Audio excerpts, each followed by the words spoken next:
Bueno, pues voy a continuar con la carta de Hebreo. El último pensamiento que compartí fue de la primera parte del capítulo 2 y vamos a hacer ahora, a estar pensando sobre el versículo 10 de este capítulo en adelante, hasta el final. Dice así: porque convenía a aquel por cuya causa son todas las cosas y por quien todas las cosas subsisten, que habiendo de llevar muchos hijos a la gloria, perfeccionase por las aflicciones al autor de la salvación de ellos. Porque el que santifica y los que son santificados de uno son todos, por lo cual no se avergüenza de llamarlos hermanos, diciendo: anunciaré a mis hermanos tu nombre, en medio de la congregación te alabaré. Y otra vez, yo confiaré en él. Y de nuevo, he aquí yo y los hijos de Dios que Dios me dio. Así que por cuanto los hijos participaron de carne y de sangre, él también participó de lo mismo para destruir por medio de la muerte al que tenía el imperio de la muerte, esto es, al diablo, y librar a todos los que por el temor de la muerte estaban durante toda la vida sujetos a servidumbre. Porque ciertamente no socorrió a los ángeles, sino que socorrió a la descendencia de Abraham, por lo cual debía ser en todo semejante a sus hermanos, para venir a ser misericordioso y fiel sumo sacerdote en lo que a Dios se refiere, para expiar los pecados del pueblo, pues en cuanto él mismo padeció siendo tentado, es poderoso para socorrer a los que son tentados. El texto de Hebreos empieza afirmando, y se desarrolla sobre todo el libro afirmando que Jesús es superior a muchas cosas que antes estaban viviendo como comunidad judía. Por ejemplo, que Él como revelación, y así empieza el texto, es superior a la revelación que habían dado los ángeles. Y empatando con los ángeles, o más bien argumentando que esa revelación es superior a la de los ángeles, dice que Jesús mismo es superior también a los ángeles. Y ese es un poco de lo que trata el capítulo 1. En esta parte continúa afirmando que Jesús es distinto a los ángeles y lo hace diciendo que al igual que nosotros, esos son los versículos anteriores, al igual que nosotros, a nosotros se nos dio el dominio de la tierra y se los dio Dios a los ángeles. En este sentido, Jesús, siendo hombre, pero siendo un hombre especial, distinto en alguna manera a nosotros, a Jesús también se le dio todo el dominio de la tierra, cosa que no se le había dado tampoco a los ángeles. Sin embargo, ellos que estaban sufriendo cierta persecución se preguntaban, bueno, si Jesús es superior, si Jesús es nuestro Mesías, de verdad, ¿qué es lo que nos está pasando? ¿Por qué nos está persiguiendo y por qué estamos teniendo problemas precisamente por seguir a este Mesías y nos están persiguiendo por eso? Entonces, eh, el autor de Hebreos reconoce esa realidad y dice en el versículo 8 que bueno, que ahora no estamos viendo, o ellos en aquel momento no estaban viendo la realidad del cumplimiento de ese señorío de Cristo sobre todas las cosas, ¿no? Y entonces va a explicar un poco por qué eso es así. Entonces ese es el siguiente texto, que esa explicación un poco es el texto que hemos leído. Voy a destacar tres cosas.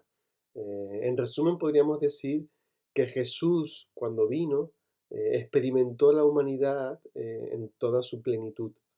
Y eso significó experimentar la debilidad, experimentar la tentación y experimentar la muerte, para después la resurrección, ¿no?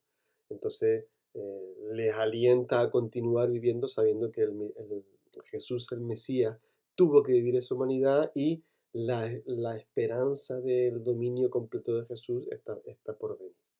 Entonces voy a mencionar, no voy a entrar en detalles sobre el texto y simplemente voy a mencionar tres cosas. En primer lugar, del versículo 10 al 13, dice el autor de Hebreos que Dios perfeccionó a Jesús en el sufrimiento a través de dolor. Y eso tenía que ser así. De alguna forma, Jesús vivió la humanidad de una forma completa. Jesús no vino aquí para mostrar una forma de vida alejada de la humanidad o porque el ser humano era, ser un ser humano era algo negativo, de lo cual nosotros tenemos que en algún momento desprendernos y en algún momento dejaremos de ser humanos para hacer algo mucho mejor, algo distinto. No, el proceso es al contrario. Jesús vino, Cristo el Mesías vino y se hizo humano para hacernos ver y para que se cumpliera la realidad de la humanidad en la persona de Jesús y así pudiésemos también nosotros después vivir esa humanidad completa. Hay un texto que se los voy a leer de un autor, Eduardo de Las se llama, y dice así: el Jesús de los Evangelios no es, como algunos piensan, una seta que va progresivamente purificándose, desprendiéndose de la tierra que pisa, alejándose paso a paso de la condición humana. Es, por el contrario, alguien que va hundiéndose en la realidad del ser humano hasta asumirla en toda su plenitud, en la agonía del huerto y en la muerte que llega. Un poquito más adelante dice: Dios no se hizo hombre según la medida de nuestras ideas de humanidad. Se hizo hombre como nosotros no querríamos serlo nunca. En este sentido, Dios no quiere de nosotros que nos alejemos de nuestra humanidad, sino que seamos o que sí, convertirnos y transformarnos en, en seres que seamos cada vez más humanos. Y en el sentido contrario, Satanás lo que pretende es, lo que ha pretendido y lo que ha conseguido en parte es quitar de nosotros nuestra humanidad, o la realidad o lo bueno de toda nuestra humanidad, y alejarnos de la humanidad. En segundo lugar, el versículo 14 habla de, lo voy a releer de nuevo, de que Jesús vino también y parte de su dominio es vencer a la muerte. Dice el versículo 14: así que por cuanto los hijos participaron de carne y sangre, él también participó de lo mismo, para destruir por medio de la muerte al que tenía el imperio de la muerte, esto es, al diablo. Cuando pensamos en que alguien se enfrenta a algo para destruirlo, en realidad el proceso lógico o humano que llegamos a pensar es que eh, nos enfrentamos y vencemos a la otra parte, o sea, la otra parte es la que queda destruida. Sin embargo, el proceso de Jesús fue en ese sentido muy distinto, porque Jesús aparentemente se dejó vencer por la muerte, pero para que a través de ese proceso Él venció después la muerte. Es casi como si pensáramos como si la muerte fuera algún tipo de objeto o animal o algo así, como si se metiese dentro, se dejase destruir para que desde dentro Jesús destruyese la muerte. Para nosotros puede tener un sentido también importante, porque el proceso de vencer la muerte quizás, como se nos dice, que vamos por el mismo camino que Jesús, es igual. Nuestro proceso de morir no se convierte entonces en una especie de pausa, sino que junto con él, nuestro proceso de morir va a ser morir para que también podamos vencer junto con él la muerte eh, por la que pasaremos en algún momento. En este sentido, aunque no significa que la muerte es cualquier cosa que no la tengamos que tomar a la ligera, sin embargo, podemos ver que nosotros vamos hacia la muerte para vencerla. No vamos a ir a la muerte para ser derrotados, sino vamos a ir a la muerte para participar de la victoria de Jesús sobre la muerte, ¿no? Y nos puede dar una visión distinta de ese proceso por el que algún día vamos a pasar, y por lo tanto también nos puede dar una visión distinta del tiempo que estamos aquí antes de llegar a ese momento. En tercer lugar, Jesús dice que también vino y pasó por este periodo de humanidad y de debilidad y en el que todavía no se ha manifestado eh, todo su dominio sobre la tierra, también para vencer la tentación, para sufrirla, para padecerla, para perfeccionarse como humano también enfrentándose a la tentación, porque así, dice el texto, se convierte también en nuestro sacerdote eh, y puede socorrernos en su poder para vencer la tentación. Esto es parte un misterio de cómo esto ocurre, ¿no? De alguna forma, qué sucede en nosotros para que podamos ser capaces de vencer el pecado. Ya no solo las consecuencias del pecado, que es nuestra salvación, sino que parte de esa salvación también es poder empezar a vencer el pecado. Y es un parte de misterio porque sabemos y todos somos conscientes que seguimos luchando con nuestra tendencia de orgullo, de egoísmo y de cosas que desearíamos que ya no estén en nuestra vida.